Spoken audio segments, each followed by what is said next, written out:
Imaginez-vous enfermé dans une boîte de conserve géante, à 200 mètres sous la surface de l'océan, entouré de 50 hommes, dans une odeur constante de diesel et de sueur. Bienvenue dans l'univers claustrophobique des U-boats qui ont semé la terreur sur les mers pendant la Seconde Guerre mondiale. Aujourd'hui, plongeons dans les profondeurs pour découvrir la dure réalité des conditions de vie à bord de ces machines de guerre. Vous serait-il possible de vivre dans un espace à peine plus grand qu'un placard alors que vous habitez peut-être une maison de 100 mètres à 200 mètres carrés? Le sous-marin type 2 mesurait 44 mètres. Ce sous-marin a servi de banc d'essai à la future flotte sous-marine, et en particulier au type 7. Il a été retiré du service opérationnel dès le début de la guerre 39-45. L'espace à l'intérieur du U2 était particulièrement restreint. Il emportait 2 torpilles supplémentaires. 6 couchettes étaient à chaque fois repliées pour fournir l'espace nécessaire. Elles n'étaient pas disponibles tant que les 2 premières torpilles n'avaient pas été tirées et que les 2 autres suivantes n'avaient pas été rechargées. Pouvez-vous imaginer ces hommes qui dormaient seulement à quelques centimètres d'engins capables de couler un navire? Conçu en temps de paix, construit dans l'entre-deux-guerres, pour un équipage de 24 membres, le nombre a presque été doublé car une équipe de nuit a été introduite. Le type 2 n'avait qu'une seule coque et n'était pas compartimenté. Le plus grand nombre de sous-marins construits par l'Allemagne durant la guerre était de type 7, mais le 7B présente quelques améliorations. La longueur du type 7B était de 66 mètres 51. Pour le nageur de 6 mètres 17, il fut lancé le 29 octobre 1938 au chantier naval Germania de Kiel. Il n'y avait pas d'intimité à bord. Les couchettes étaient disposées à droite et à gauche de la passerelle très fréquentée et la circulation humaine était courante. Les sous-mariniers allemands ont mis au point le système de hot bunking, c'est-à-dire de bannettes chaudes. L'homme qui quitte son lit pour prendre son quart cède sa place à celui qui le remplace. Et aussi seuls les commandants possèdent leur propre cabine. Les officiers ont un carré pour prendre leur repas, mais le reste de l'équipage n'a pas de table à disposition. Les hommes occupent des espaces rempli d'instruments, de moteurs et de torpilles. Il n'y a pas d'endroit où être à l'aise à bord, se dégourdir les jambes, se détendre après un travail fatigant. C'est comme si vous viviez dans un bus avec 50 autres personnes quotidiennement. Moi je me sentirais pas bien, et vous? Le 7C représente un réel changement, sa coque pressurisée est divisée en 6 compartiments. Le U-Boat 21 construit à la fin de la guerre est une révolution technique. C'est enfin un vrai sous-marin, leur aménagement intérieur est plus vaste et mieux agencé.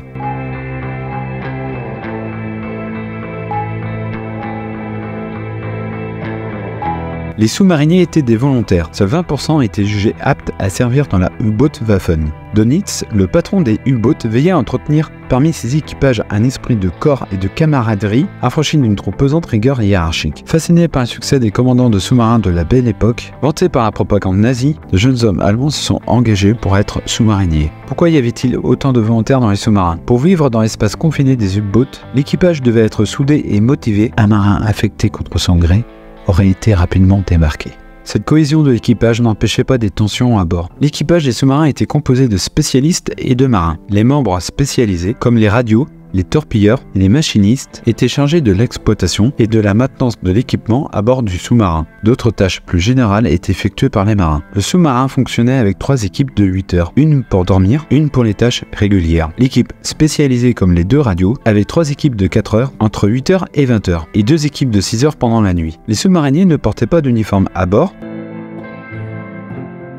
Par exemple, le U-Boat 711 passa plus de 300 jours en mer. Imaginez-vous la quantité de nourriture qu'il fallait pour un équipage de 44 à 52 hommes. C'est beaucoup de caddies de course. Au départ des missions, le salami, les saucisses, les fruits, les légumes et le pain frais remplissent les réserves. Le manque de place était tel que la nourriture envahissait les U-Boats. Depuis les saucissons pendus aux vannes et aux tuyaux, jusqu'à l'un des 2 WC, une toilette était condamnée alors pendant quelques jours. Mais la nourriture se perdait rapidement dans cet environnement constant d'humidité. Conserves et salaisons constituent l'essentiel de la nourriture. Les sous-mariniers surnommaient le pain lapin, pour son aspect blanchâtre et poilu, dû aux moisissures. Les aliments prenaient rapidement le goût du diesel. Les cuisiniers recevaient souvent de l'aide pour l'épluchage des patates et sur leur temps libre, donnent un coup de main à leurs camarades en assurant la veille du kiosque. La nourriture était donc importante pour les sous-mariniers. L'eau douce était rationnée. Comment se faisait-il pour se laver? Quelle hygiène pouvait-il avoir à bord? La quantité d'eau était insuffisante. Le nettoyage, la lessive était remis à plus tard. Quand ils étaient en mission, les sous-mariniers ne se rasaient pas. La Kriegsmarine fournissait un savon à l'eau salée qui n'était pas très apprécié. En effet, il nettoyait peu et laissait une couche de crasse. Pour éliminer le sel sur la peau, les hommes utilisaient une eau de Cologne spéciale. Maintenant, on va aborder une question qui va vous passionner. Comment faisait satisfaisait-il leurs besoins. Par beau temps, une chaise percée est souvent installée dehors sur le garde-corps. L'utilisation des toilettes était interdite quand le sous-marin traquait un ennemi, par crainte du bruit et des débris flottants, qui pouvaient signaler la présence du sous-marin. La douche était si rare qu'il fallait en profiter un maximum. Quand la navigation en surface le permettait et qu'il faisait beau, les hommes pouvaient sécher un petit peu leur linge, se baigner ou prendre des bains de soleil. Les affaires personnelles se réduisaient le plus souvent aux vêtements portés par l'individu et à des chaussettes et survêtements de rechange. Les U-boats étaient des endroits sales, les sous-marins de l'époque fuyaient et sentaient mauvais. La température pouvait monter jusqu'à 50 degrés à l'intérieur du sous-marin. Les bateaux devaient faire fonctionner périodiquement leur moteur diesel, ce qui créait du bruit et des fumées. Les moteurs diesel faisaient régner une chaleur difficile à supporter.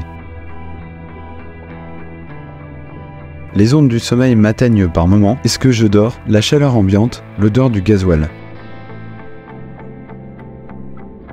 La surveillance du pont pendant les orages était épouvantable. Les hommes se cassaient régulièrement un membre quand les vagues violentes s'abattaient sur le kiosque. Les veilleurs étaient submergés par l'eau glacée et projetés contre les appareils du pont. Des lignes de sécurité en cuir et en acier étaient obligatoires pour éviter qu'ils soient jetés par-dessus bord. Ils étaient habillés de vêtements imperméables, mais qui n'empêchaient pas l'eau de pénétrer par les bas et les manches du pantalon. Ils finissaient souvent trempés. Repérés, c'était une course contre la montre. Chaque seconde comptait pour échapper à la mort. Les hommes du pont se laissaient tomber à l'intérieur du kiosque, ce qui provoquait de nombreuses blessures. Le sous-marin était exposé aux rafales de mitrailleuses, tant qu'il n'avait pas plongé suffisamment que l'escorteur ou le destroyer pouvait tirer sur sa dernière position connue, d'autant que le sillage du sous-marin laissait une trace à vue. La plongée s'effectuait entre 50 et 80 mètres, et il y avait aussi les grenades anti-sous-marines pour continuer à endommager le sous-marin. Les sous-mariniers sont les seuls à connaître cette sensation particulière de silence avec le son du sonar qui devient rapidement pour les nerfs insupportable, et avec la certitude qu'une seule grenade peut causer la perte de votre sous-marin. Le temps et l'air se faisaient rares. À l'époque de la Seconde Guerre mondiale, lors de sa submersion, le sous-marin disposait d'une quantité d'air limitée.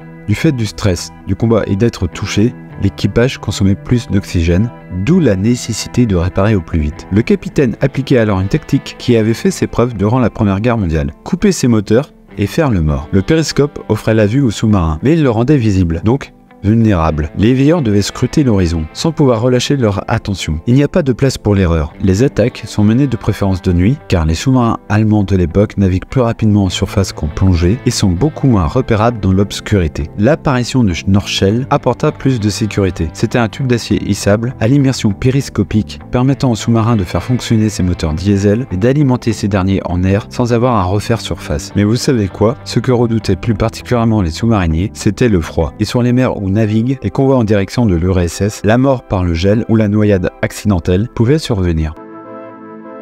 Écoutons le sous-marinier Schaffer. L'officier de quart a prévenu le veilleur de l'avant d'une énorme vague. Tout le monde se recroqueville, s'agrippe à tout ce qui se trouve à portée pour encaisser le choc. Ce fut indescriptible. Des masses d'eau verte s'abattirent sur nous, nous aveuglant, emplissant nos oreilles, nos narines, nos bouches. La tactique déployée par les sous-mariniers était de s'attaquer à des convois marchands et non à des navires de guerre. Est-ce que c'était des héros ou des criminels de guerre? Je vous laisse me répondre dans les commentaires. Je voulais remercier l'équipe du Grand Blocos pour son accueil. C'est un musée sur la poche de Saint-Nazaire, mais aussi sur la Kriegsmarine. Il y a des mannequins, des maquettes. C'est un très beau musée, je vous conseille d'aller le voir. Comme d'habitude, likez, abonnez-vous, c'est gratuit et ça permet de développer ma chaîne. Je vous retrouve dans une prochaine vidéo. Ciao!